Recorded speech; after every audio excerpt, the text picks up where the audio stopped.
Hey, good afternoon, councillors. Welcome to the Snowy Valleys Council meeting, Thursday, the 11th of December, 2025. Today we have John Williams from Tooma and Stuart Andrews, both speaking on 13.2 about the Manus Dam. And John, you have 5 minutes. What? Okay. My name's John Williams. Some of you have met me, some haven't met me. Downstream Unitive Group. We, there was a urgent report table. I don't know how long ago now, 12 months ago. Urgently. Yeah, a fair while ago. So we're looking at 12 months or more before any of that's going to move. And, it's a long time, isn't it? We're back to red alerts. All the newspapers got the red alerts in again. It's not going to go away. It's only going to get worse. So I guess that's here for all summer. We're also looking at, dams that are half full. So water's a bit of a priority. Things not happening. Lee McCall runs the farm down there. He just, he's going back and forth. He's had to shift the kids away from the farm. So he's running ragged, going back and forth. So it's a bit of a mess, this blue-green algae. And I have had reports of other sicknesses, but they're still investigating that sort of thing at the moment.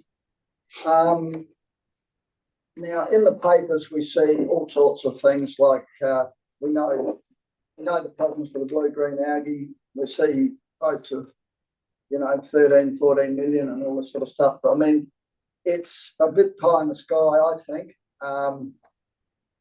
And wasting money is something you don't want to do, because there's been a hell of a lot of money wasted on this business. Millions, in fact, millions and millions. And really, you want to go back to where it was in 1970. So there's just been a hell of a lot of money wasted over indoors. I'd like to listen to Stuart. He knows his game. He's spent all his life doing this sort of thing, fixing up problems like this, and he knows how to do the job. And I would really like you to ask him some questions so you can get an idea of what's going on there. And hopefully council would like to invite him down to have a look at what's going on, because he knows his game. And if you want to save some dollars, a lot of dollars, speak to him. He's got the ideas. So that's basically all I can say for now. Well, thank you, John. So we'll just move over. If you turn your chair around, you can very good as well. Yep. But if you sit near Councillor Lata, if we need any questions for you at the end, that'd be great. Welcome, Stuart. Good afternoon, ladies and gentlemen. Thank you for having me. So you've got 5 minutes. So, and I think John's and Yola have gone through the concerns of Manus Lake. So, yes, all yours. Yes, thank you.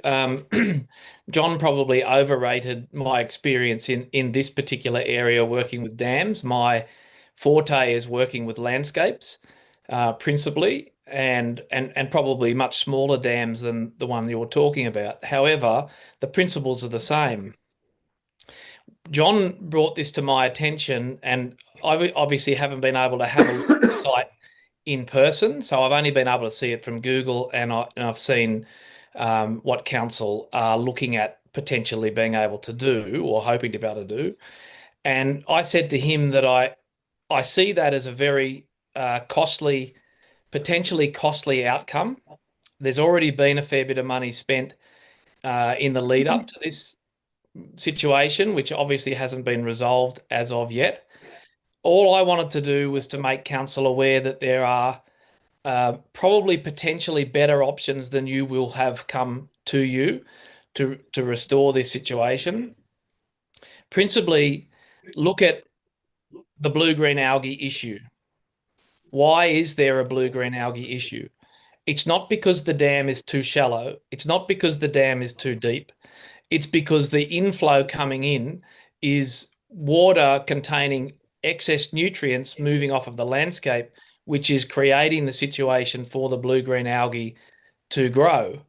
So unless you actually look at that, you're never going to counteract the blue-green algae.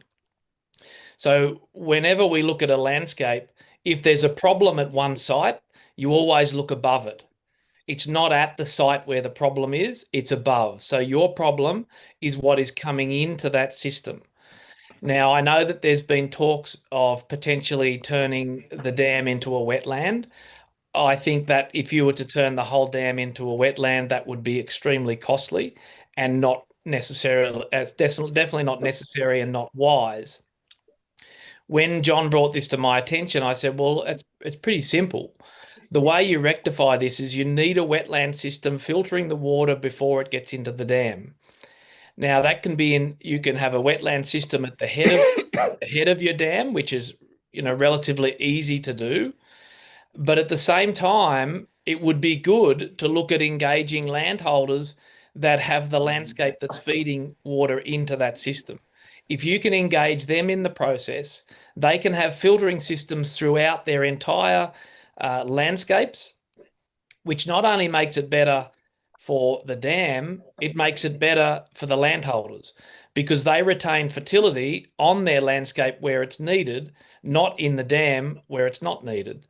And this is a big problem all across Australia or all across the world where fertility is moving with the vehicle being water off of a landscape and then collecting in any of these receptacles, whether it be dams or lakes, whatever the case may be. But it's not approached at the area where it needs to be, which is out on the broader landscape. So all of the things that you may well try, turning the dam into a wetland, putting pumps in there to reticulate water around, trying to treat it with chemicals or whatever the case may be, that will not solve the problem. The problem is coming from further afield, so you need to deal with that as a chief. And I think councils throughout the country have the capacity to do this. Your council is not the only one being affected by this particular situation. Anyway, I don't know how much more I can say. I just wanted to have council aware that they have options, and those options don't necessarily come with a big price tag. I know that the moment you start asking for submissions for this sort of work, it will come with a hefty price tag. And that may prevent you from doing anything because you may not have the financial resources to be able to pay for it. And doing nothing is far worse. So it would be, I just would like the council to keep their mind open, maybe look at alternatives if you feel that they're worthwhile. And as John said, I mean, I'm happy to come down and have a look and talk about options. I know that you want to continue to use the lake as a recreational area, and that is entirely possible to do that. It does not need to change a great deal. There's ways of doing this. Thank you, Stuart. That is 5 minutes, and there's a question there from Councillor Packard. Stuart, thanks very much for that. Have you got examples of where, like, a micro catchment strategy to retain nutrients out of a dam have worked, so that we could look at something and say, yeah, look, this looks feasible for our area there or our community? Is this something which is theoretical, or has it been practically tried on this sort of scale previously? Well, depends where you're talking about. If you're talking about up in the broader landscape on farmland, yes, it has been trialled. It's been trialled many, many times over. As for working on a dam of your scale, as I've said previously, no, it has not been done on that scale.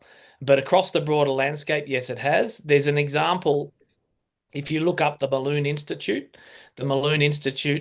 has implemented natural sequence farming work, which is what I'm talking about, across that landscape. And there's been copious amounts of data recorded on the benefits of conducting that on the landscape. So that part of it, yes. As for the work on the dam itself, no. Thanks. Councillor Sheldon? Stuart, where are you located? Presently, I'm on our farm at Rylestone, which is near Mudgee. Yep. Councillor Thompson? Stuart, thank you, and very thought-provoking. The query that I have, are you aware of the report that we have before us today that's identifying having a study undertaken? Have you read? Yes. Have you read our report? Confidential. Yes, I know I you have. haven't read it because it's. No, well, Well, it's in depends what- confidential. it depends what you would like me to answer. But the yes, I have seen it. Yes, I have read it, and yes, it is confidential. Righto, I understand that. Righto, so the query that I have then is, do you consider that that would be of benefit for us to go ahead and to actually undertake that study, have the studies undertaken? I think the issue is the scope of works. What you've asked for is not. You can get what you want from what you've asked for, but I don't believe you're asking for the right thing. I think you want to be asking for establishing a wetland at the head of the dam system, not turning the dam into a wetland system. If you understand what I mean. Yeah, yep. So I don't believe. Yeah, Stuart, the dam is very loved and it's a tourist attraction. And so, I mean, if we could have a win-win, that would be fantastic. And of course, no one wants blue-green algae because as a tourist attraction, people can't use it at the moment. So, yeah. No, I fully Councillor Sheldon. understand that. Yep. Stuart, there's a shot, it might sound funny, but this is in a metropolitan area in South Australia from their stormwater.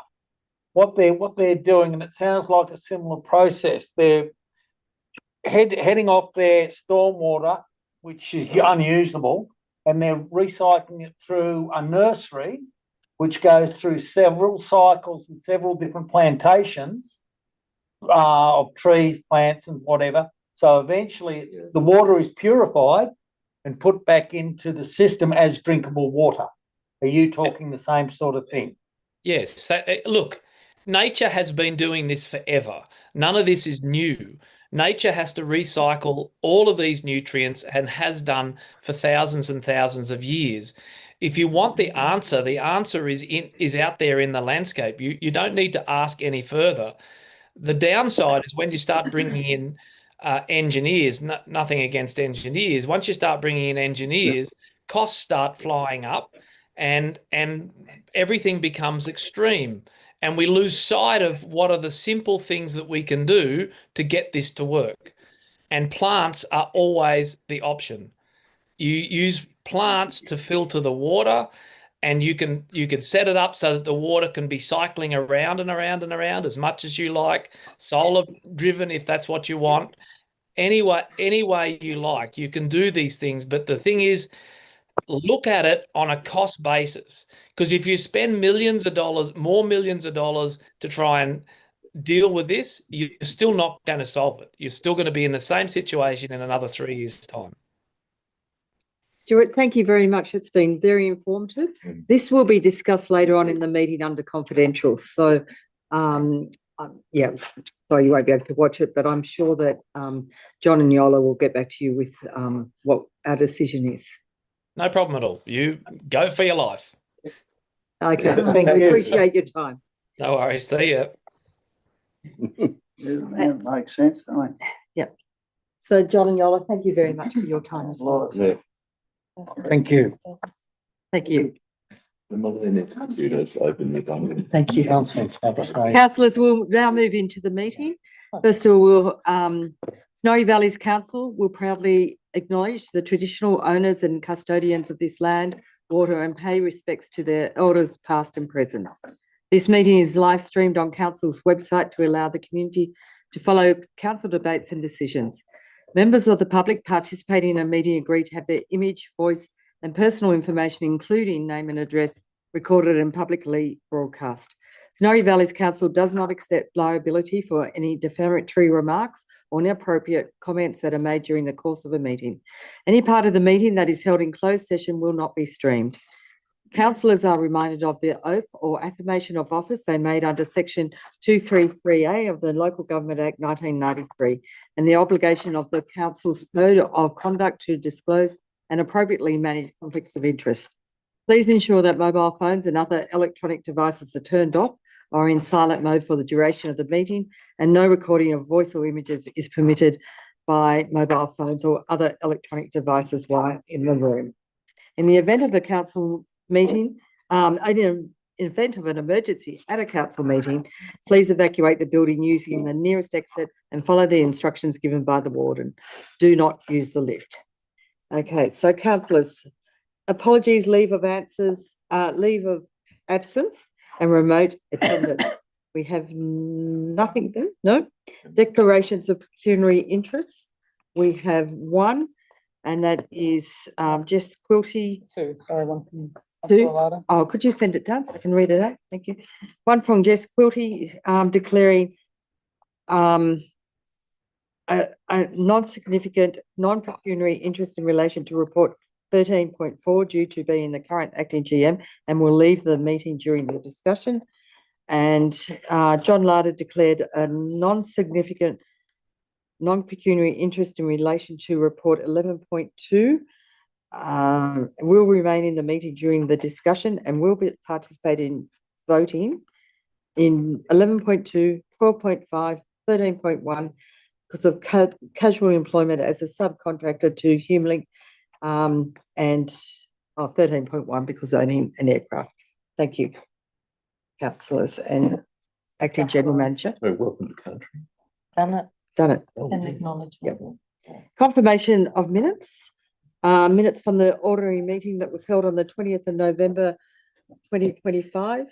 The one recommendation there that the minutes be received and confirmed by Councillor Sheldon, seconded by Councillor Hardwick. All those in favour? Unanimous. Thank you. Correspondence and petition, there is none. Okay, so the mayoral minute, at this time that we're going to acknowledge the outstanding definitive results from the de-amalgamation referendum, which was held, what was it? What date? The 29th of November. It's hard, yeah. Lifetime. So it was a lifetime ago, and yes, it was an outstanding yes vote. The actual final vote will be declared on Monday at 9:30 at the Police Boys Club, if anyone wants to go along and see what is happening there.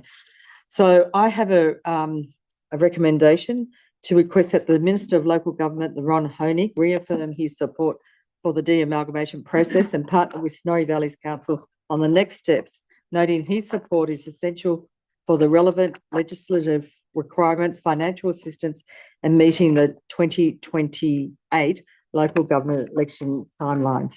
Before we discuss that, I just want to say thank you to the very many people across the whole council area that worked for the referendum to get it up. And I do acknowledge Save the Tumba Shire did a lot of work, but I also acknowledge the quiet minority that didn't make a lot of noise, but voted with what they decided was the right decision. I am going to say that the best on-field campaigning wise goes to Angie Crossrate with her orange car with please, vote yes, please. I thought that was outstanding. Well done. And I think I also want to acknowledge that councillors, present and past, you've done the most amazing job. 9.5 years ago, we did not think this was possible.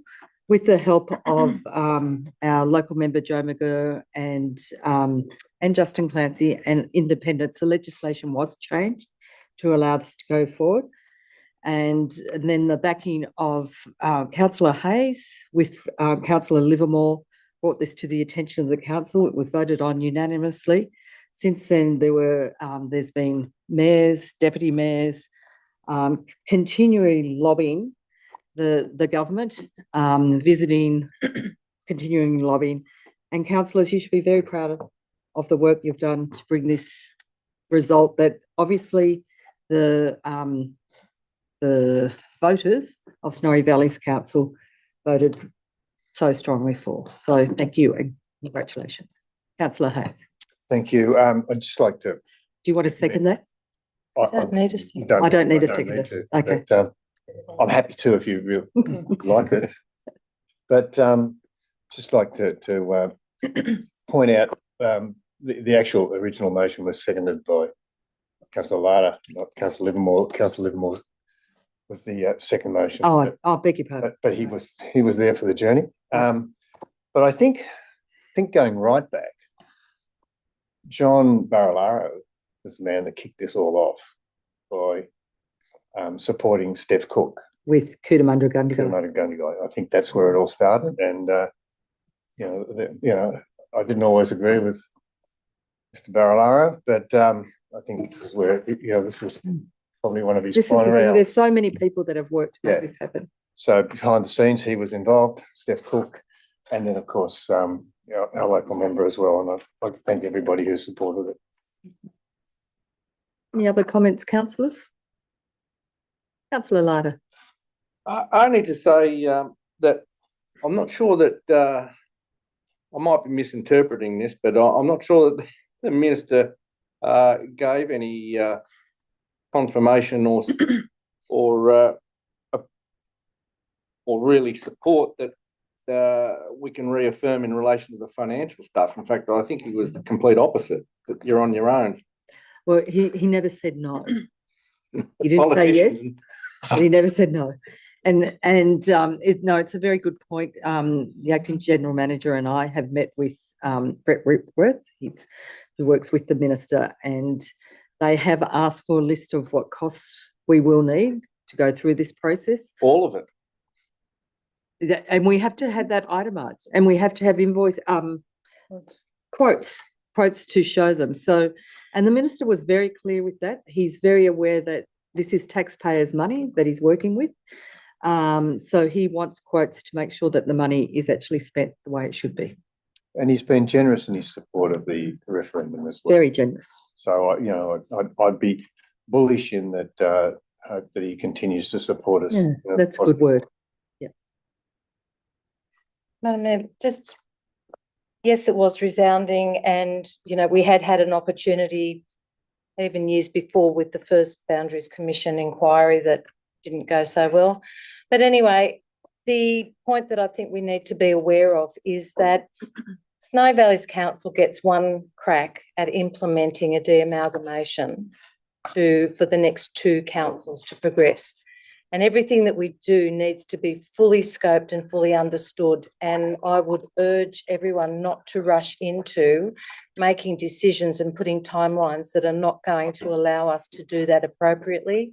And even with the funding, to understand our funding before we jump in and are so excited at a yes outcome that we forget about being financially, how do I put it? Sustainable, but not only that, to make sure that we don't get ourselves into a deeper hole, because we are on that edge, and we need to make sure that what we do is right and not rushed. So that's my concern, that we do not now rush into things that we're not ready for. And Councillor Thompson, I think that also brings up the staff that have been affected Exactly. over the last 9.5 years. And they were the de-amalgamation, returning back to Tumbarumba and Tumut, however that be, is very important. But we need people to help make this happen. And these people are our staff, who also have to run what is Snorri Valleys Council at the moment. And that is vitally important, that is run and run well. And off to the side, we will be employing a chief transition officer who will be working on the de-amalgamation part to allow the staff to keep running Snorri Valleys Council. And the staff also need to be congratulated on the grace and the this decision's completely out of their hands, whether they were for yes or for no. And they've all turned up again on Monday and went, right, here it goes. We're off. We're going to be de-amalgamating. And they've done that with good grace. And as a council, we want to make this work for you. Be respectful for. Okay, thank you, councillors. Okay, Councillor Shortall. Right. all those in favour? You don't need to be in favour of that one, do you? It's a mayoral minute. We're going to vote on it. All those in favour? Oh. Councillor Inglis? I'm opposed. Yeah, The so, reasons raised by councillor Larter. I don't accept. so all in favour except for councillor Inglis.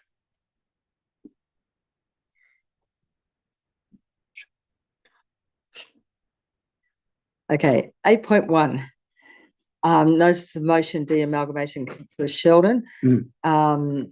The motion that we delay any decisions or movement towards de-amalgamation until the full financial impact on the future of Snowy Valleys Council is understood and the full financial support for the de-amalgamation project is guaranteed. Moved by councillor Sheldon, seconded by councillor Wills. Councillor Sheldon. Well, the result of the referendum was emphatic. No one can deny that, but we have to get it right. This motion is extremely important as a way forward, not only for the existing Snowy Valleys Council, but also for the two new councils, if approved by the minister, that in fact de-amalgamation can progress, because we're not there yet. It has been well documented over the past 12 months. SVC is in financial crisis. We simply do not have the money.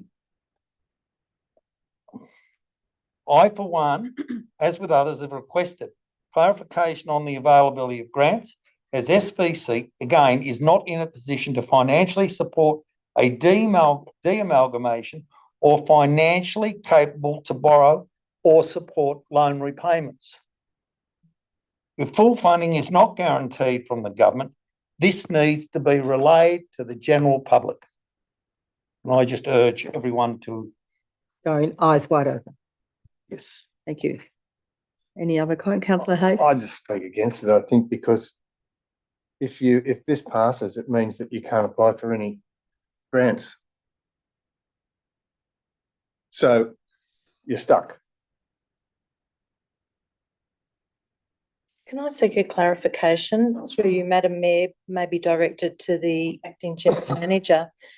The implications of this, how would we, because our understanding is one of the most critical things is for the transition officer. So if we, any decision that we delay any decision, which would include that transition officer, how would we progress to the point of understanding the finances? And that's my area of concern. I fully support the initiative that we as a community and as a council need to fully understand the financial aspects. But I just wonder, how do we do that without a transition officer or being able to go out and even advertise for one? Through you, Madam Mayor, to Councillor Thompson. So how the de-amalgamation is to be funded still needs to be finalised. And as the Mayor pointed out, one of the first steps that is needed is to provide a detailed costings and quote to the state government, which they would then take to Parliament to get the funding. But in order to do that, we would need to employ a chief transitional officer to do that, because we don't have that capability or time in-house. So that would be the first step. And then depending on that outcome, whether we get the grant income or if it will have to be a loan, that's then the next step. But that was the first step that needs to be undertaken. Sorry, Councillor, can I just to clarify a second point? So the transitional officer would be the one who would do the work to understand the finances? Correct. Councillor Inglis. Could we approach the minister to provide funding to employ such a person to do the costing? As a first step, and I disagree with Councillor Hayes. I can't see that by delaying this until we are sure of a secure financial footing would prevent us from applying for a grant for this or any other heading. My reading of Councillor it is Hayes. that Everything stops.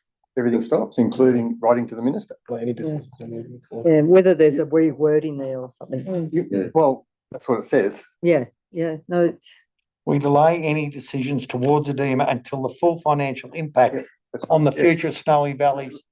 Don't we need to know what the Which impact? would include writing letters, anything.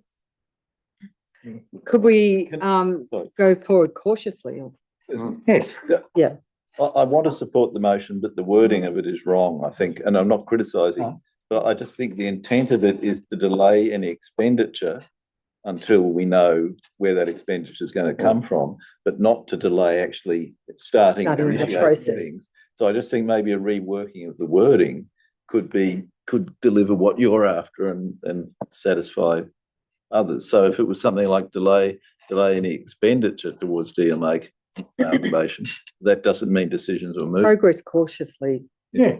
progress cautiously, that- because would that that gives you a be- little bit of leeway. That would, sorry, through you, Madam Mayor, that would delay the hiring of the transitional manager, because that would be occurring expenditure. But if The we say amalgamation. progress cautiously, any decisions? How much is that gonna cost? Delay any The- expenditure beyond engaging a Yes. transition. Would you be satisfied with? Yes, I I just, I think the other thing is, Sorry, probably councillor need to- Lighter. like, I understand where David's coming from. Yeah, either You we need- get what you want. You need a report coming for these, if you're going to employ somebody, you need a report coming, so we know what the costs are. Mm. Not, can't do anything. It is in the Avoid de-amalgamation financial impact. implementation plan that's been accepted by the council. The cost Who of was the that? transition office. Yeah, but we haven't. Councillor Inglis. Can I move that Lighter. we're going? point of order there, Madam Mayor, it was noted, the financial, it wasn't endorsed by council, it was noted by council. The financial sustainability plan by Mr. Dick. I said the de-amalgamation implementation plan. Yeah, councillor Lighter. I was just gonna ask, the general manager if she could give some indication of what the likely cost is, to employ this transition person. So what's being allowed for, currently in the project's estimate is 500,000, but that's for one chief person and 2 support as well. So, year? yeah, so we would need to go to market. No, that's over the life of the plan. Yeah, that's over the life of So, yeah, the transition. Councillor Inglis, do you want to speak? I was only going to inquire if we could add to the amendment or put as a separate proposition and approach the minister to fund the employment of a transition officer to assess the likely costs and provide the information required by government to consider further financial support, or words to that effect. So that's an amendment, No, it would be an additional Yeah. point. an additional point, That has to be accepted. but accepted by you, councillor Yeah. Sheldon, councillor Words? Yep. Yep. So just to help Kristen here, do you mind if we just? get I was those- just, that yeah, but I wording? was just gonna ask if that could, I mean, the minister may have someone in their department or within the local government sector that's already on the government payroll that maybe could do this job Of local government. on a secondment. Or provide that support. Yes. For a. Chief transition, Does that not contradict the first point? no, we've got to change the wording. Yeah, first and one. yeah. It's already changed. we'll just work through this. Stops everything. So can we go into? Yeah, that can't be. Oh, it's fine, councillor Thompson. So maybe seek funding or provide. Delay any Similar decisions support. or even any expenditure towards deamalgamation other than the recruitment and employment of a. So we're happy with that, councillor, like, because all the rest is really just clarifying why, which probably doesn't need to be said, councillor Inglis. Sorry, so, just to confirm, is everyone okay with number 2 before we go back to number 1? Yes. What I'm asking. Well, no, I'd like you to expand it so that the minister's got the option to actually provide somebody to do it. I mean, So the because they may council not writes want it to in pay for it. but seeking they may funding have somebody, Or provide, yes. Yeah, or provide that Support. support. seeking funding or provide for, yep. What does that mean, sorry?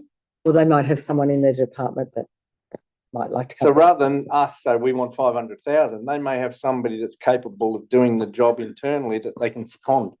And then it's not Yeah, a would you cost. want Yeah, we want that and then we don't get a say on who it is. Yeah, no. No. So that? let's, Wouldn't think so. up to you, Yeah. councillors. No. I think we take that out. It's taking away a bit of our, I'm very wary of putting something like that in there because if he gives you $500,000 and then says no more, that's it. Yeah, Yeah, we have to lock it in for the full amount. Yeah, I think we work out exactly how much we need and then That's- go to him. Yeah, rather than that's go, part of the "Do this, detailed do that." Yeah, quote. Yeah. don't think that's a good idea. And an appointment by point the two? minister Yeah. is not necessarily a good idea Mm. for our community. How are you going, Kristen?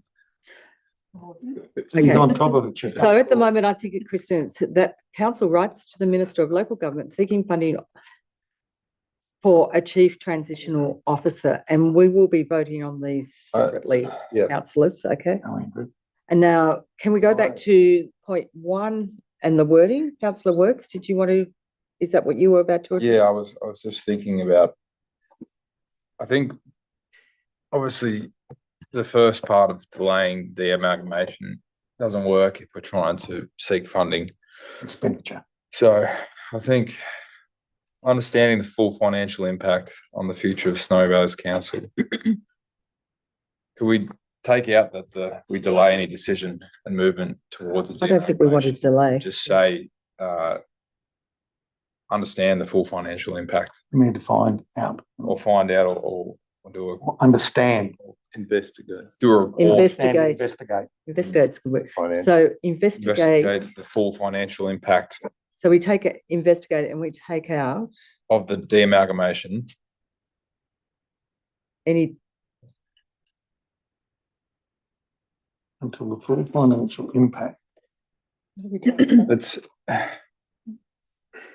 so it should be Investigate- investigate the full financial financial impact of the de-amalgamation. de-amalgamation. Yeah, well done.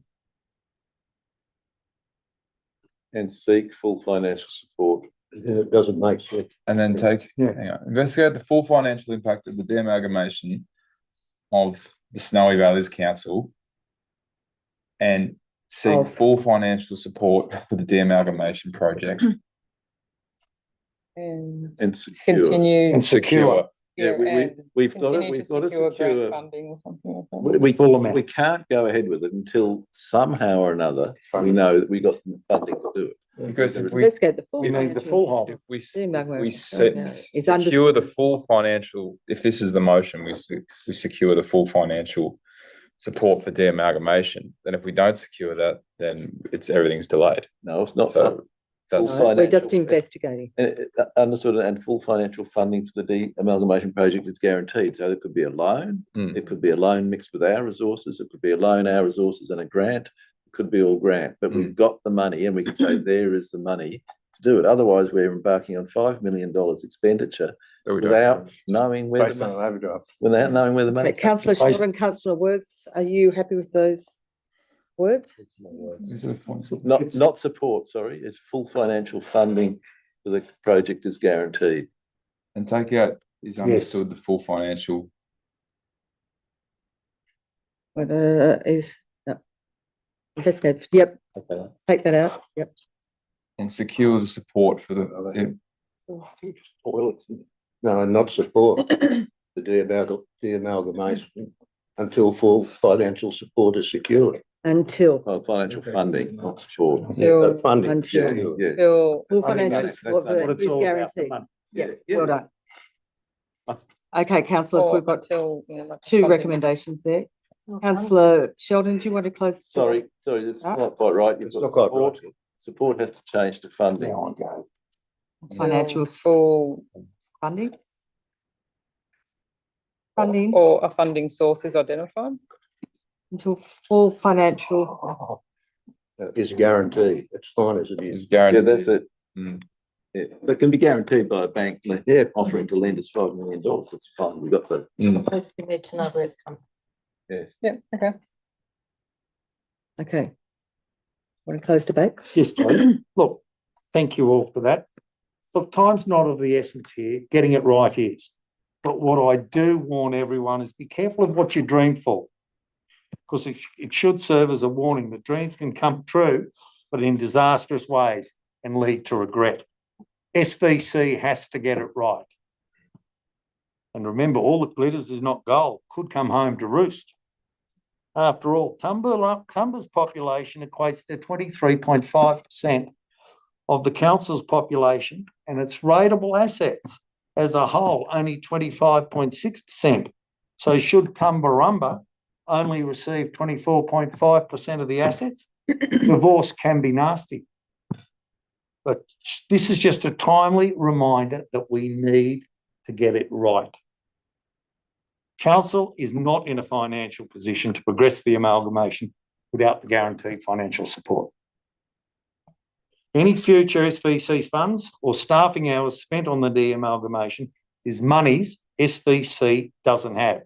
We know the 24-25 deficit and a $3.2 million deficit predicted for 25-26. This should send alarm bells to all of us. There is an old saying, money talks, but bullshit walks. SVC has no money. That's the reality.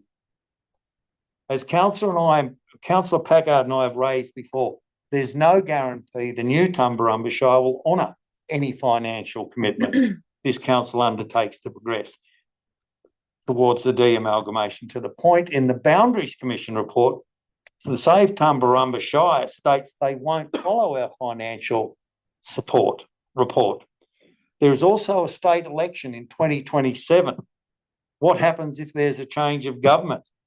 SVC has already spent some money of a possible 4.8 million, which in 2026 terms is really 5.2 million. Money SVC doesn't have. Full funding needs to be locked in before SVC progresses. Thank you. Or, in closing, if we don't get it locked in, we'll end up fiscal delinquents, because we'll just be calling in the financial administrators. Thank you. Councillor Sheldon, if you don't mind, Councillor Inglis needs to just say something.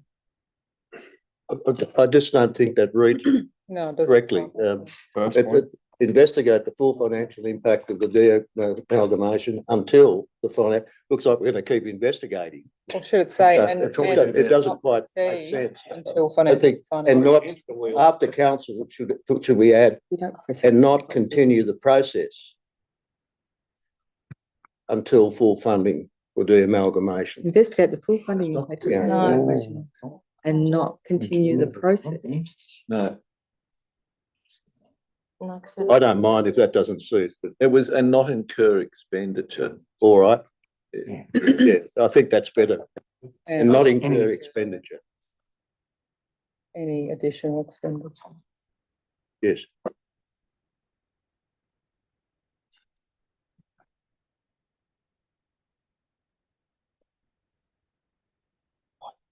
Okay, I'm going to read that out, councillor. Yeah. Investigate the full financial impact of the de-amalgamation of Snowy Valleys Council and not incur Incur. In. any additional expenditure until full financial funding for the de-amalgamation project is guaranteed. Does that really What's guaranteed or secured? investigate and not? Doesn't matter, it's one way or the other. Shouldn't there be a comma? Investigate the full impact of de-amalgamation, comma, and not incur any additional expenditure, comma, until full financial funding for the de-amalgamation. Just should just say, and not incur additional expenditure, That's what it says. but without any. Stuff on the road.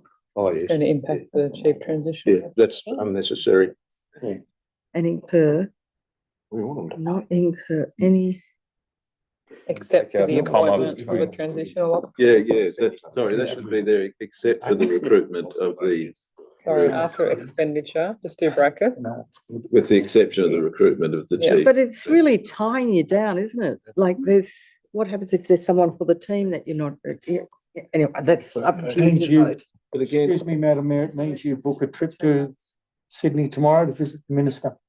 but before we put any new piece of even modest infrastructure in, we say, do we have the budget for it, and do we have the budget to maintain it? Investigate the end. So we can't commit to $5 million expenditure without Including the got the appointment, income line to support it. including it. Basic That's- principles of Of the IPR. transitional So officer. councillor Leiter, Well, what's the fallback here? Because at the end of the day, he's already told you he's not gonna fund it. no, that's not true. Well, this will bring it to a head. Yeah, well done, Yes, until full financial, that- yeah, that But but we I think- won't be I the think- fiscal Are you delinquent. happy with that? Yeah. That Debate commas closed or shouldn't not? be there after council. Just about.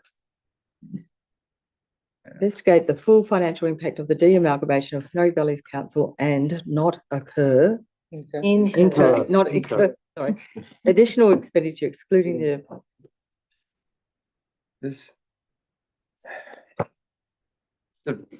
No, sorry. This is what councillor Hayes was talking about in regards to writing to the minister and seeking funding. If we are trying to seek funding for the whole of the amalgamation, if we're just seeking funding for the chief transitional officer, is that, We won't get double Wise. dipping. yes, it's a one-off. should we write that in the second point? Or should we write to the I think get rid minister, of the bottom, second one. just seeking funding for the de-amalgamation? And And he'll probably say back Yeah, that. so through you, Madam Mayor, my understanding is that council gets one That says bite at the cherry, excluding. so we would need to do the full costings to de-amalgamate, which would include the costing for a chief transitional officer. So So instead, that would form part of the de-amalgamation. we should cost. So say point two in should the- be taken out, hang on, can I just, Responsible. yeah, Uh, point two we'll take out. no, don't take it. Just when you say writing to the Minister of Local Government seeking funding for the de-amalgamation, once a full cost report I'd agree with Andrew. is given to council. It's seeking, the point that I asked, or the question I asked earlier is that it will be the transitional officer who will be the one who will Putting forward develop the the proposal. financial Yeah. suite of documents for us. So if we don't get the funding for the chief transitional officer and therefore we don't get one, then we can't do the rest of the documents to actually go to the minister and say, this is what we need overall. Yes, fiscally irresponsible thing we're doing, and we probably have to do, is put our skin in the game. So Not we're gonna, to- Fund the we're transition. gonna take the risk of funding the transitional officer and hopefully get the money back on that. But that's as far as it goes. What this motion says is that then if we can't identify We don't any get the any transitional other officer funding, start. then it doesn't, the transition officer job finishes, and if we've employed them for a period. Yeah, that, I'm happy if that's deleted. We need the transitional officer in order to be able to develop a proper financial plan of where we're going, where it's coming from.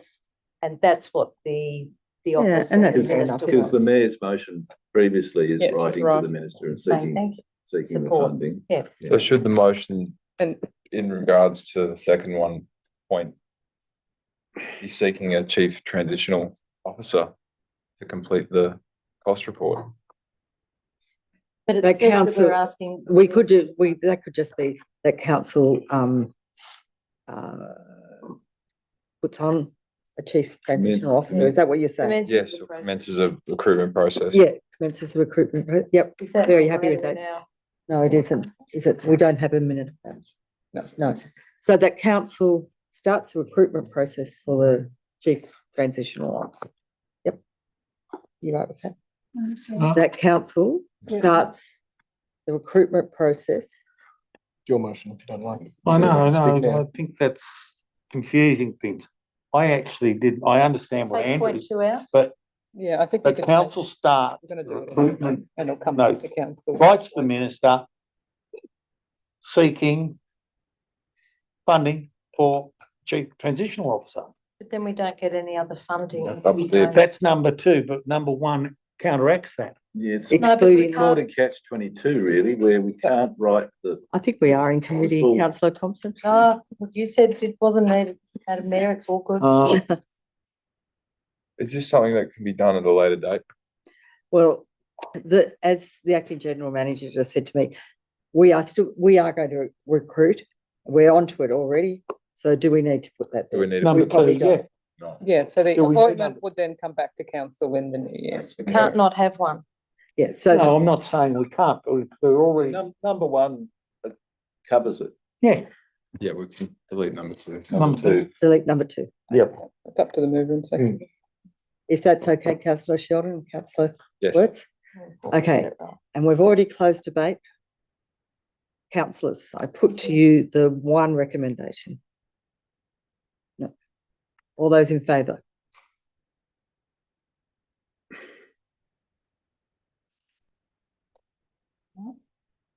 Okay, so we have councillor Thompson, councillor Packard, councillor Latta, councillor Inglis, councillor Packard. Hardwick. Hardwick. Oh, no, sorry, it's the Sorry. Latta.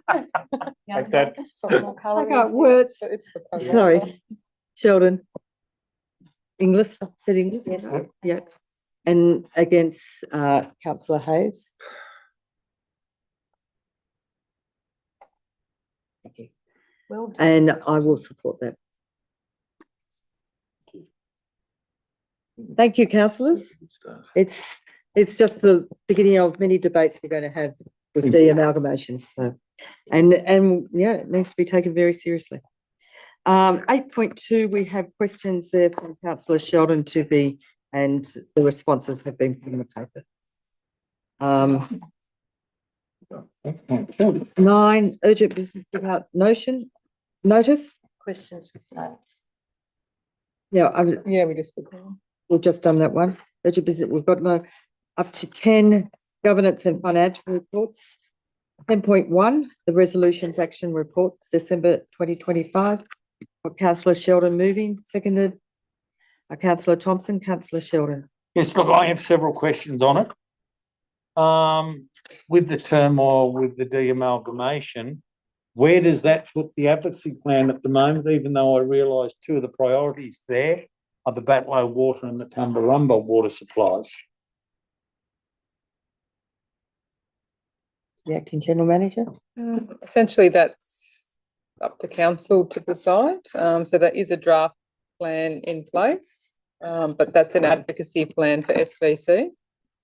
So we just need to think about the future and if council still wishes to proceed with that. But yeah, that is a decision for council, but that's the current sort of recommendation. So Would it be better to defer that due date at the moment? Without losing the importance of the advocacy plan, I just think with everything else we've got going, it's going to be pushing it up a hill. well, as I said, that's a decision for council if you still want to progress the advocacy plan, but that's the current resolution at the moment. Can amend that if you like. I'm just putting it out there. Thank you. Any other comments? If I could speak to 11.2, which is rephrasing the capital works program for roads HumeLink project. I voted in favour of this, but I'm very concerned about the state of some of the roads, particularly the Elliott Way, which I drove on Saturday. And I'm very aware that we have people paying into our roads funds, external people involved with the infrastructure. And I just have always been, a councillor quite proud of our roads, but at the moment that parts of that Elliott Way are just really poor. If I could ask the Director of Infrastructure what's happening there and when are things going to start moving on that? Yes, in answer to your question, Madam Mayor, so council asset inspectors have gone out. They're preparing a condition report on that section of Elliott Way, which, as you know, council is being paid to maintain by Transgrid on a monthly basis. The report that they'll come back with will hopefully demonstrate that the work that has to be done there is required and can be paid for under the current agreement that we have with Transgrid. And so that will come back to me in the next week or so, and we'll be able to understand the exact amount of work. There's significant amount of work that has to be done on Elliott Way, which, as you'd appreciate, is remote, so it is hard to get to and do the work. But we will commence maintenance work only, not capital works, but maintenance works on Elliott Way when we have this condition report that's come back. Can I just say it really is a thing of urgency. We've got local people living there. The size of the shoulders of the road are so poor that it's turned into a one lane, but suddenly they've got a loaded cement truck coming towards them and there's nowhere to go. So there's a bit of fear when it's said waiting for a report or it all happens soon. This needs to be acted on urgently. Understood. Thank you. One of the things we're trying to get to the bottom of is if there is additional heavy vehicle traffic on that road that's not as a result of Transgrid. Yep. In the area, which I think council's are aware of. There has been a mine Yeah, yeah, approved, which we're Excellent. trying to get to the bottom of. thank you. And once we work that out, we might be able to approach. Yeah, I think the locals be very appreciative that you are acknowledging that the extra traffic, a lot of extra traffic, apparently. Thank you. Sorry, there was another one, Madam Mayor, that Oh, councillors, Can I just ask, well, on that same question, Yeah. with the rephasing of the roads, work that's currently being undertaken on Main Road 85 up to Batlow, who's undertaking that work? Is that council or is that an external contractor that's? It's not council through you, Madam Mayor, that I'm aware of. The issue that I raise is going up to Batlow, they've put out speed signs and they've put out work ahead signs that are 60 kilometres an hour just out near the 80k zone. And they've left all of the signs with no roadworks all the way up to the top of up past the Wandalga turn off and everything, and it's 60 k's, almost to the. It has been rectified today. Has it? Yeah, and today the roadworks were being actually used and they were all appropriate. You were correct a couple of days ago. It was very So shoddy.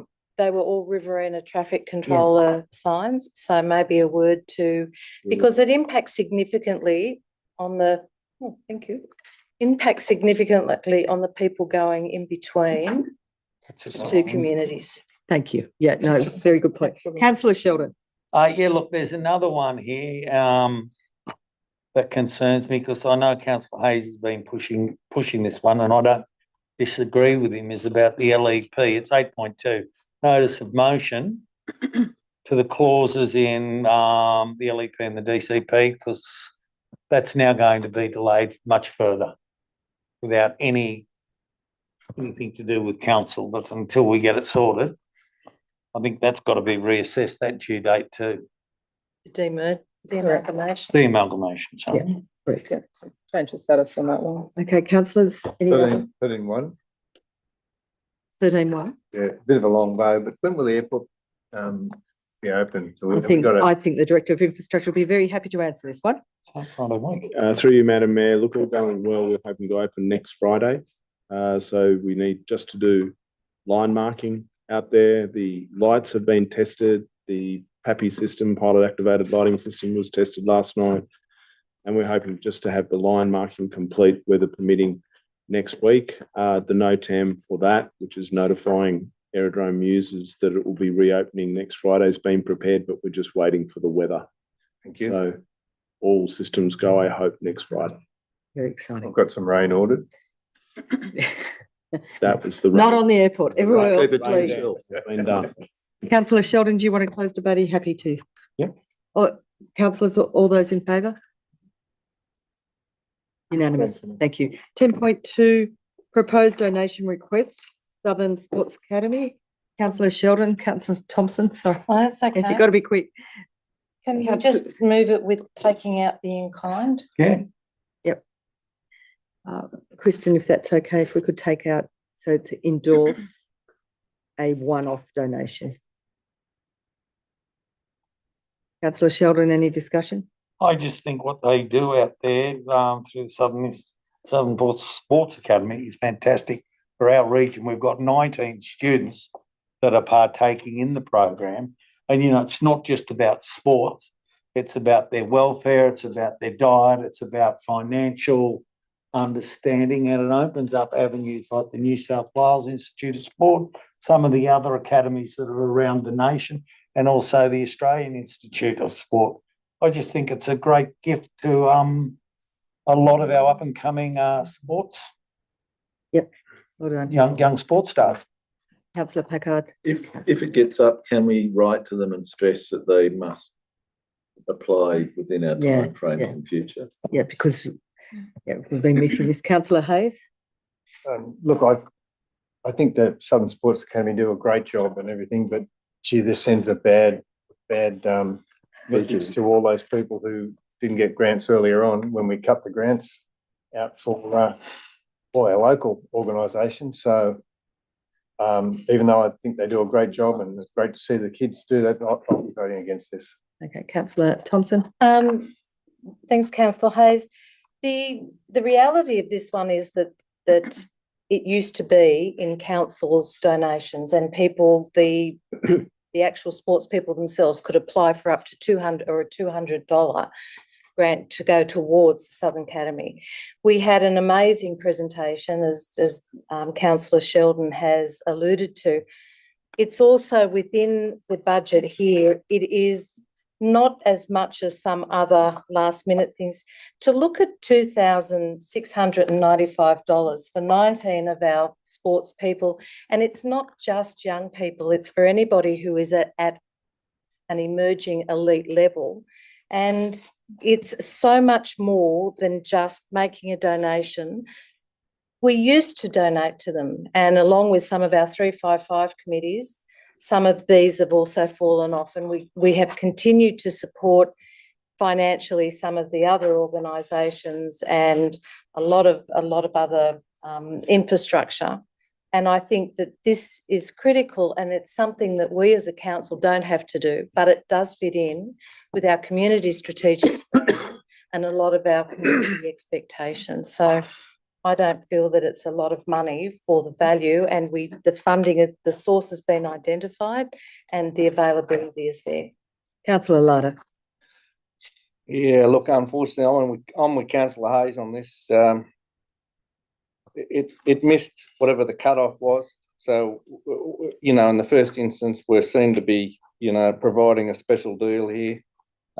We cut off all those grants locally and said no because we didn't have any money. We had to tighten our belts and all the other stuff that we came up with. We argue over $100 for someone here and there, and then suddenly 2,695 isn't a big deal. I mean, like, it just doesn't pass the pub test, this one, as far as I'm concerned. So, yes, don't disagree. I'm sure they do a wonderful job, but like with everything else, there's a process. And when the local community is being told that they can't have any funding for their similar projects that they would value as absolutely essential, that, you know, maybe the seed funding to do something or to match grant funding somewhere else and actually provide more income to the community, then, you know, I just don't think that this should be considered. Thanks, councillor Larder. Councillor Sheldon, do you want to close debate? Oh, look, I listened to what councillor Larder and councillor Hayes say, and I understand that. I don't say that we do the donation straight away. I think it stacks up with our other donations when council gets round to it on their annual basis. But what I do understand on there, if unfortunately some people were not at the presentation, this money is spent, it is allocated directly to those 19 sports stars from our community. It doesn't go into the pool. They actually allocate money out of those resources for each of those scholarship winners. So it is actually going directly to our sports stars. Thank you, councillors. All those in favour? Thompson, Packard, Inglis, sorry, Hardwick, Wirtz, Sheldon, Ham. Against, Larder, Hayes. Thank you. 10.3, the 2026 meeting calendar. Move that one. Moved by councillor Packard, seconded by councillor Sheldon. Madam Mayor, can I just, this is the calendar? Yep. Can I please just put another point 2 under the note, the 2026 meeting calendar complete with committee dates? There will need to be a review of the First Nations Committee and also the Interagency Forum, because at the moment there are some clashes with those that need to be resolved early in the year, and those dates will be brought back for inclusion overall. Thank you. Councillors, all those in favour? So we're at 10.4 now, presentation of the annual financial statements year ended the 30th of June 2025. We have our auditor, Nikki Rajani, with us. Hello, No, Nikki. he's back. Yeah, he's back again. And sorry, do I have a mover? Yeah. Councillor Packard, seconded by Councillor Sheldon. Nikki's over to you to do your presentation. Thank you, Madam Mayor. I will try to present some slides which I've prepared for today's presentation. Just bear with me.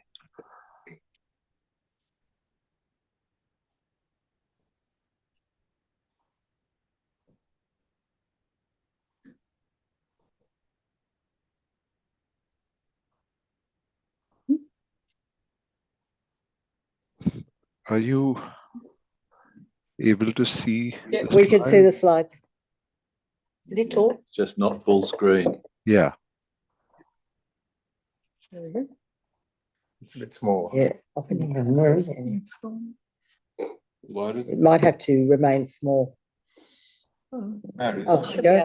Yeah. okay. Thank you. Still hard to read. Is it visible or not? Oh, Yes, but we've also got your commentary. Oh, okay. I'm not sure how can I. Just go end slideshow, Nikki, You don't even and then have to maybe talk, just we'll just zoom read in, like on the PowerPoint. So just go end slideshow up the top. Uh,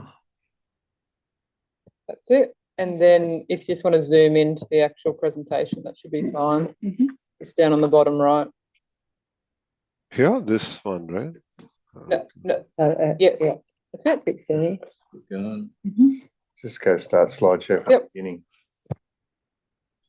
No, that's what happened last time, James. It went Yeah. to that weird. it's gonna come up No, again. Okay. here we go. Yep. That's okay. So that's fine. We can see it. Off you go. Okay. You can see my notes as well. Yeah, We see everything. it's good you've been polite. Yeah, I'll just try to be quick. So, good evening, Madam Mayor, councillors, council executives, and everyone else present here. Thank you for the invitation to present my report on the conduct of the audit of your council. Today, I'll be taking you through our audit work program for the next 3 years, the focus areas for the upcoming local government sector report, the results of our 2025 financial statement audit, and the council's financial results and analysis, including key infrastructure and cash management insights. I'll conclude with a Q&A session. To start with, I'll draw your attention to the work the Audit Office performs in not only financial audits, but performance audits that we report to Parliament. Performance audits assess whether the activities of government entities are carried out effectively, economically, efficiently, and in compliance with relevant laws. Our office's annual work plan for 2025 to 2028 was released in August earlier this year. The work plan explains how we decide what to focus on and what we intend to cover in the next 3 years for all sectors we audit. This 3-year plan gets updated annually by the Auditor General and can be revised along the way. You can subscribe to our website and get updates automatically. In the 2025-26 financial year, we will sharpen our focus on efficiency, the optimal use of public resources, and the effective administration of grant funding, including the acquittal of funding to non-government entities. We will also increase our focus on major project expenditure, introduce climate assurance to our financial audit reporting schedule, and continue to focus on real outcomes for First Nations people in NSW. Our next local government sector report, which will be out pretty soon, will bring together findings and recommendations from our 2024-25 financial audits of local councils. It will comment on local councils' financial reporting and performance, financial sustainability, internal controls and governance, and areas of interest that are in focus during the conduct of audits. Slide 6 and 7 list down our planned performance audits, which includes long-term financial planning, effectiveness of audit risk and improvement committees, and effectiveness of councils in overseeing large capital infrastructure projects.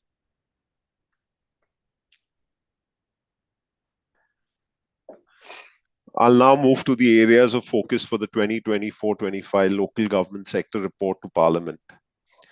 The key areas of focus are financial audit outcomes, financial sustainability, IT, cyber and AI, major capital projects, and internal controls and governance, including fraud control and key findings reported in our management letters.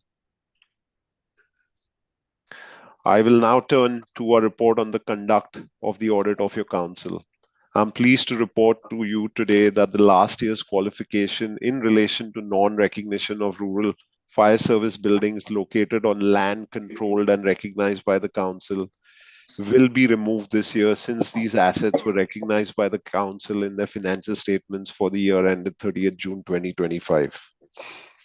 I expect to issue a clean audit opinion for your council's financial statements for the year ended 30th June 2025, which means the financial statements contain no material misstatements and present fairly in all material respects the financial position and financial performance of the council. The Office of Local Government's Code sets out what needs to be covered by the report on the conduct of the audit. Now, looking at the income statement, the council reported a positive operating result of 18.9 million for the year ended 30th June 2025. This was 3.8 million higher than last year.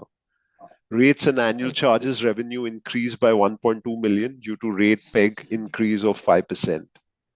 User charges and fees revenue increased by 6.1 million.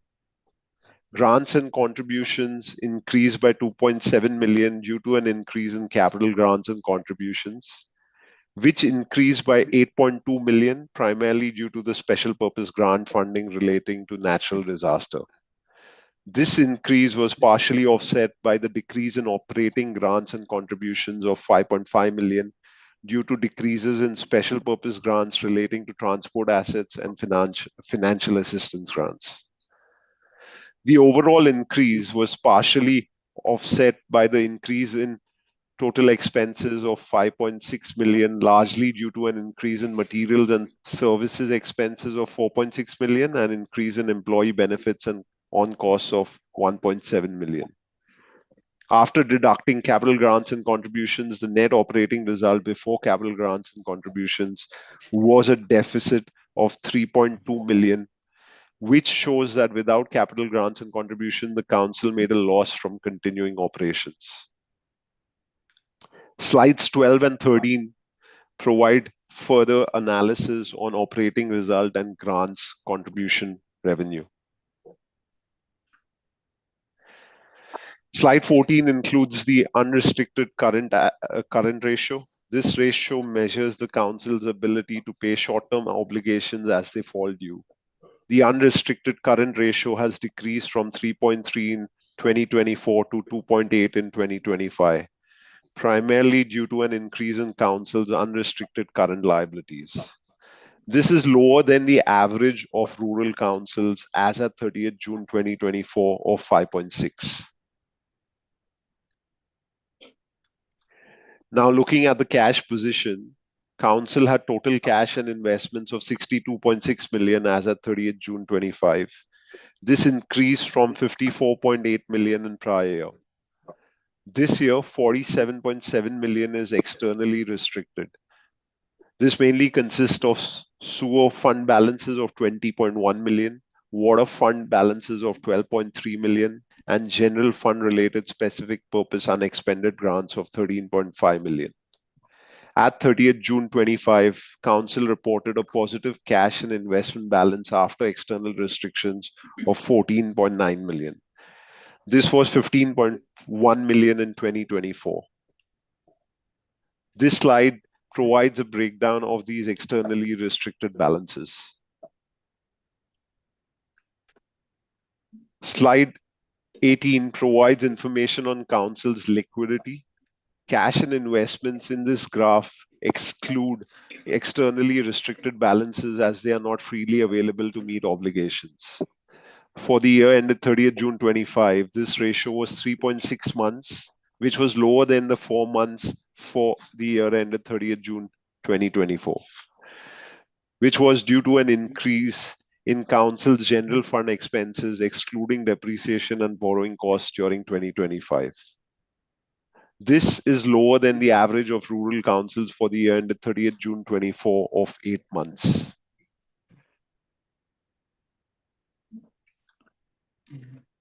Lastly, slide 20 includes capital expenditure by asset class.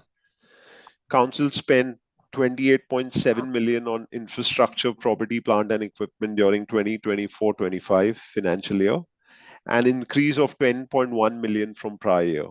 This was mainly spent on capital work in progress and plant and equipment. I would simply like to thank the finance team and their cooperation during this year's audit. And I'll probably stop sharing and happy to take questions. Thank you, Nikki. Councillors, have you any questions? Councillor Sheldon. I have one. Thank you very much. And there, obviously in the reports, there were a lot of large differences from 24 to 25, you know, income and things like that, and the increase in contractor costs. Why? But my real question is, what is SVC's level of difficulty to service their total contractual cash outflows? I think this is probably a question for management to respond to. I'll probably ask Mana or Jess to probably respond to that. Through you, Madam Mayor. Yes, we do have unrestricted cash balance of $3.1 million as at end of 30th of June, which is less than what we had reported last year in last year's financial statements. It is still within the range. The auditor's report mentioned about the 3.6 months operating cash available. However, the auditor's report also referenced to the 8 months on an average benchmarked regional councils cash flow. So I would say it's still 3.6 months for the liquidity, but it's less than the rest of the regional councils that the auditor's report have benchmarked. Thank you.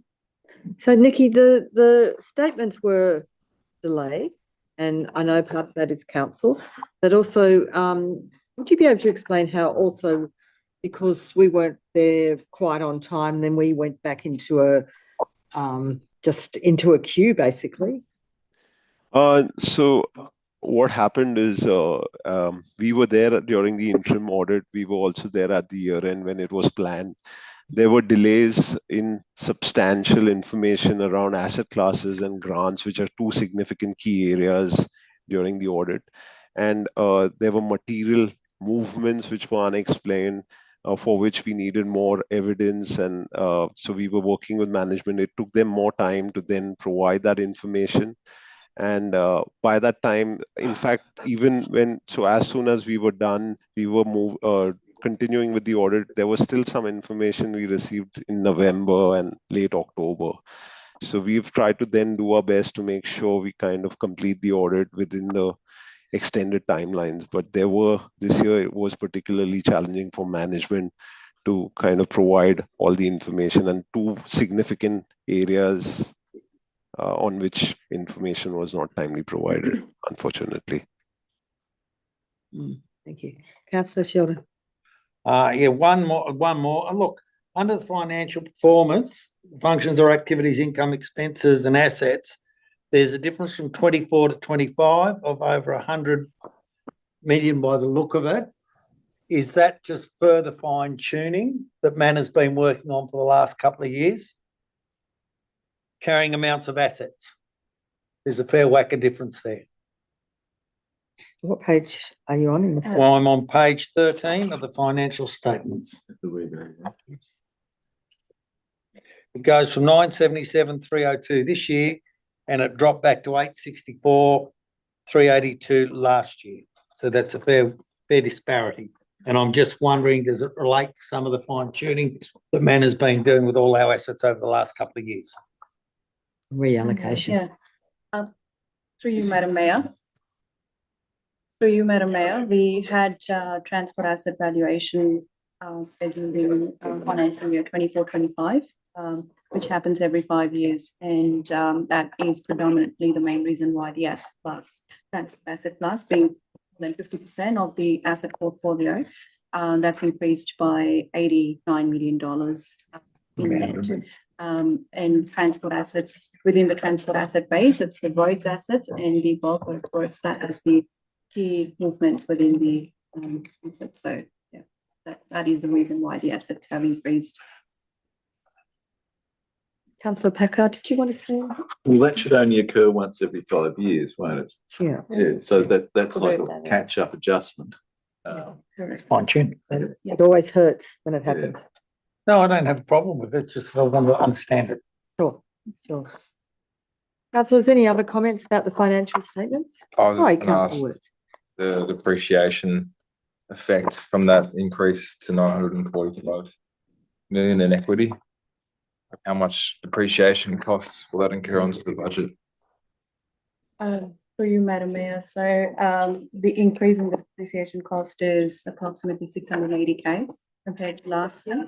And compared to the budget, the depreciation was about $1.5 million approximately.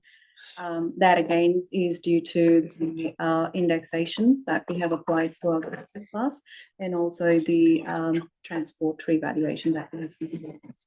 So that combined together has the net impact on the budget and also compared to. Okay, thanks. Any other statements, councillors? Councillor Packard, do you want to close? Yeah, I think that's fine. Yeah, But- great. Councillors, all those in favour? Unanimous. Thank you very much, Nikki. Thank you. Thank We'll you. see you everyone. next year. Cheers. See ya. Thank you. Okay, now we go on to 11.1, multi-purpose and evacuation. Centre. Statement of 10.5. investments. Oh, statement of investments. Yes. Move that. Councillor Packard, Councillor Larder, Councillor Packard. And I seconded it, I think.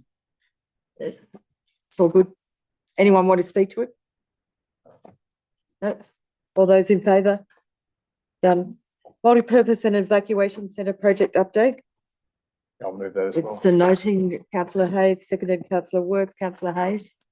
Just exciting to see movement and in budget. Great stuff. It's looking good. Councillor Inglis. Oh, after councillor Thompson. Oh, I beg your pardon. I didn't see you. Yeah, no, that's okay. Just as it's developing and it, I suppose now that some areas have been cleared and it almost appears that the use of the previous Richmond Park is going to change, and maybe if there's any funding left, the longevity of the music shell could actually be reviewed because it is a very ugly structure. It no longer meets any purpose, and I think it would be much nicer to see that park as a memorial park for the cenotaph, the playground that is there, and just if there is any funding, maybe we can plant the seed that the music shell could disappear. Councillor Inglis. Yes, a question through you, Madam Mayor. Under the heading program, it's noted that 5 days were lost due to site soft spot remediation. Was that seepage from a discovered old creek that ran through there, and has it been remedied permanently? Through you, Madam Mayor, whether it was through an old creek that ran through there, I can't answer that question, Councillor Inglis, but it was definitely the low point of the site where the soft pot was found. So I'm not sure whether it was simply because it was a low point and it was groundwater seepage, or whether it was part of an old creek line. But it has been remedied It permanently. has been remedied permanently, yes. Yeah. Thank you. Do you want to close debate there? Or happy to move. All those in favour? Unanimous. Thank you. 11.2 HumeLink Community Investment and Benefits Program. Just want to note, well, bring to councillors' attention that this is just noting council does not have any say over these, this program. It is just a note. Councillor, moved by councillor Sheldon, seconded by councillor Hardwick. No? Hayes? Yep, councillor Sheldon. I just have a simple question.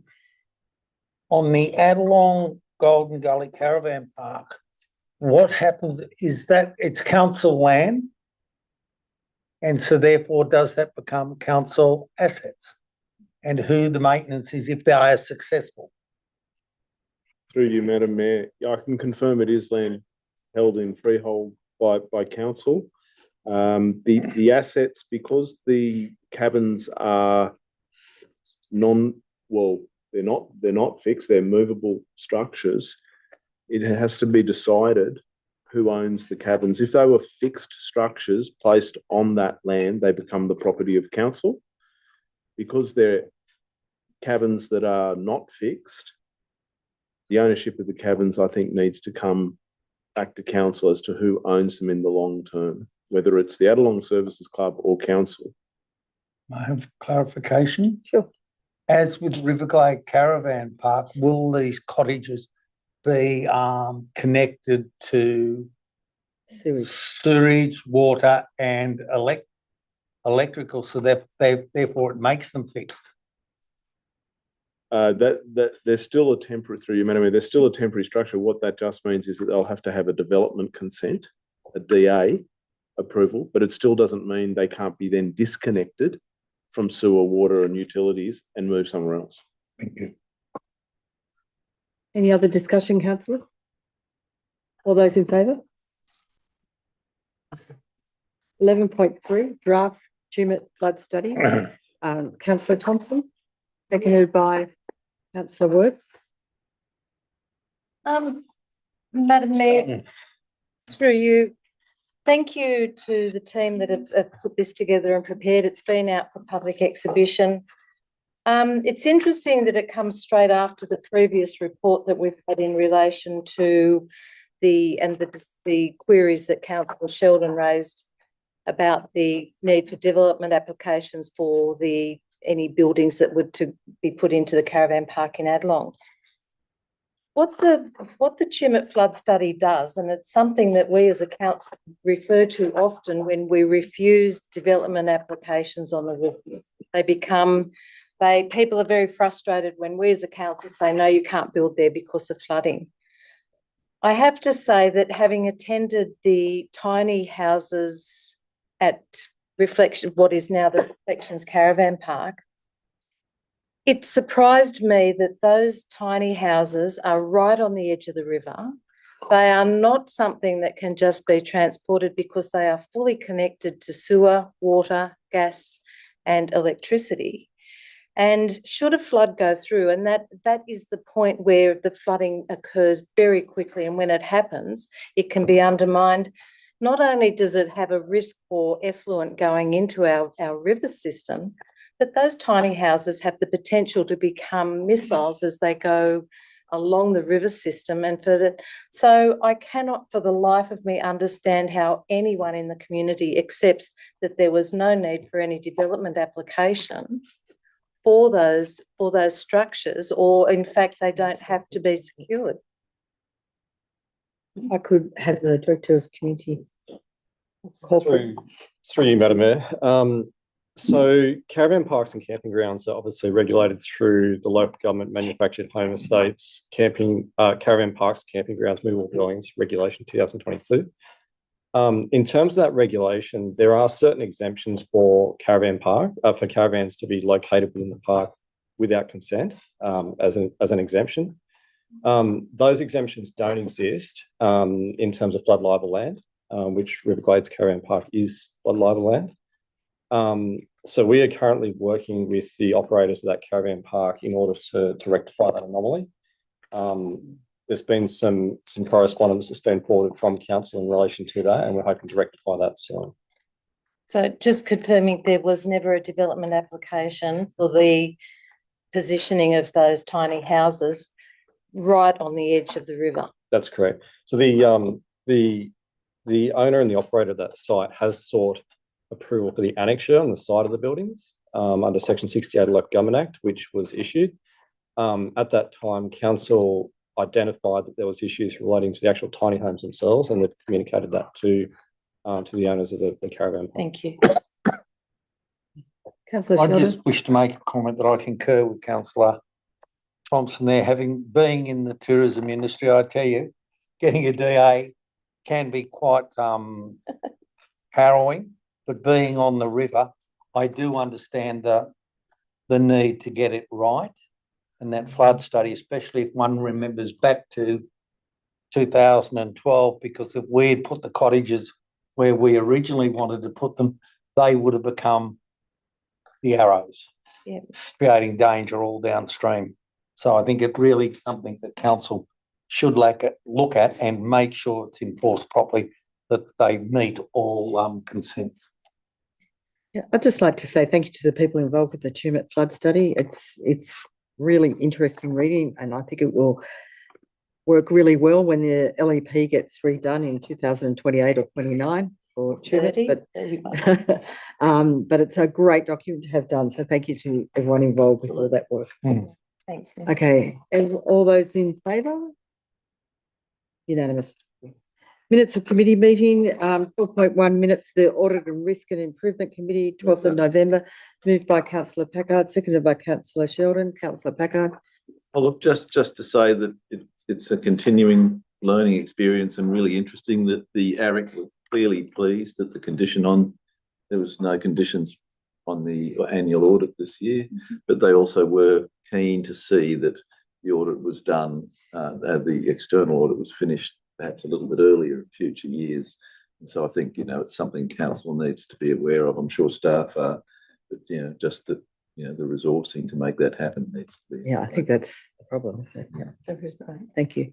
Would you like to say? I just like to highlight, I thought the last council meeting that we're all looking forward to seeing the chair of ARIC present the council, and it didn't eventuate.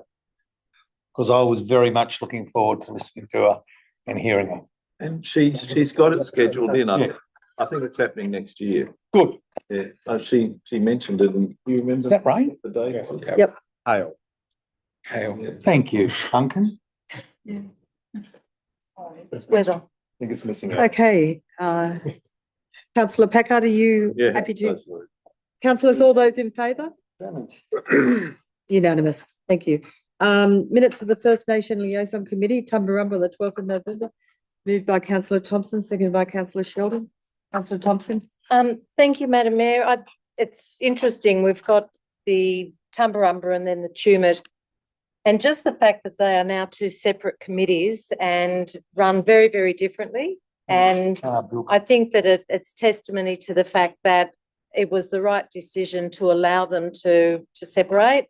And I just want to acknowledge the commitment and the effort of, I know I'm going into the next one, but the Tumbarumba committee and the efforts and the support, but also of the staff member who is across both of those committees. But they are so completely different, and it was definitely the right thing to do, not to try and force them to stay together. And as their comment was, well, maybe this can be how the rest of the deamalgamation could work. Let's hope. Any other comments? All in favour, councillors? Unanimous. 12.3 minutes, 12.4 minutes of the local traffic. 12.3. Oh, yes, okay, 12.3 minutes. Yep. Oh, that was Tumut. Oh, sorry. No, the first one was Tumbarumba, this one's That's Tumut. Tumut. Moved by councillor Larder, seconded by councillor Thompson. Councillor Larder? I endorse the minutes. Can I just ask that the Federation Council have resolved to make changes to their Welcome to Country. Could I just ask that we approach the Federation Council and find out exactly what those changes are and what the outcomes have been, and maybe get a report back? Through the acting general manager? Who's got her hands full because now got an update on the computer and there's a thunderstorm outside. Yes, we can do that. We can do that. If councillor council wishes. Can I raise a concern and just say that, we have the two First Nations committees for a reason, because as a local government area, we look at the reconciliation plan and we're encouraged to actually work together with these First Nations people.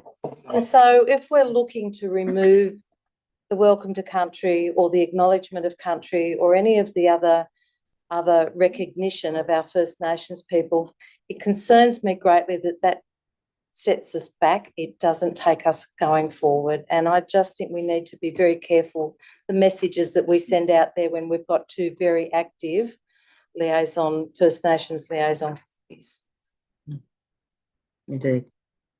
Councillor, Thanks. Just in closing, can I just say, look, this is not meant to be divisive at all. It's just asking for a report into what the outcomes were. You know, I make the point that numerous very high-profile Indigenous people in Australia, including Warren Mundine and Senator Nemeth Price, are saying that they don't agree with it and would like some reform around it because it's become tokenistic and it's causing division. And you know, I echo those thoughts from those very great Australians, and I think we all need to be on the one page, one Australia.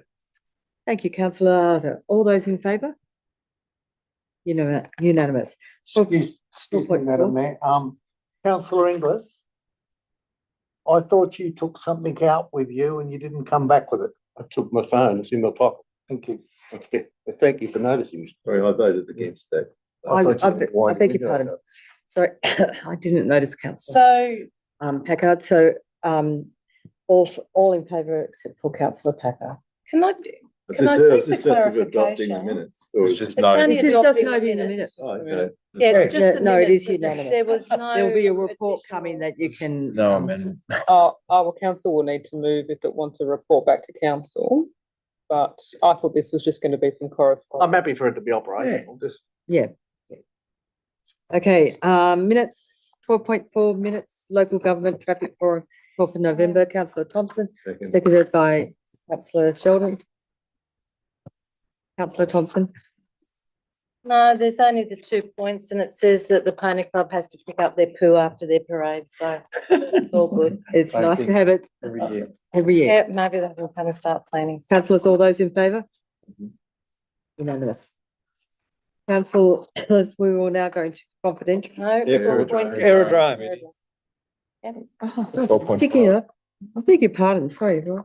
I'm trying to get Councillor Hayes out on time. That's all right, I'll go when I'm. Okay, sorry. Sorry about me. 12.5 minutes of the Tumut Aerodrome Committee, moved by Councillor Sheldon, seconded by Councillor Hardwick. Councillor Sheldon. Nope. No, seek some Seek information, clarification? Yes. Oh, well, not clarification, just going, when you go through the minutes and you read them, then there's some actions in there that you're wondering what the outcome was. There was raised by a committee member the ownership of various portions of land out there, and I noted that it was going to be looked into, and I'm wondering if the Director of Infrastructure and Works could actually update us to what was the outcome of that request from a member. Through you, Madam Mayor, the Air Park estate owners have now been issued with a MAF plan, which shows all the property boundaries, and also it shows all the lot ownership and land title details for each lot, of which there's about 5 lots that make up that parcel of land. So I believe there is now clarity around the land ownership up there. Thank you. Councillors, any further discussion? All those in favour? Unanimous. Councillors, we'll now go into confidential, I'll move that way, Madam Mayor. moved by Councillor Thompson, seconded by Councillor Packer. All those in favour? All those in favour?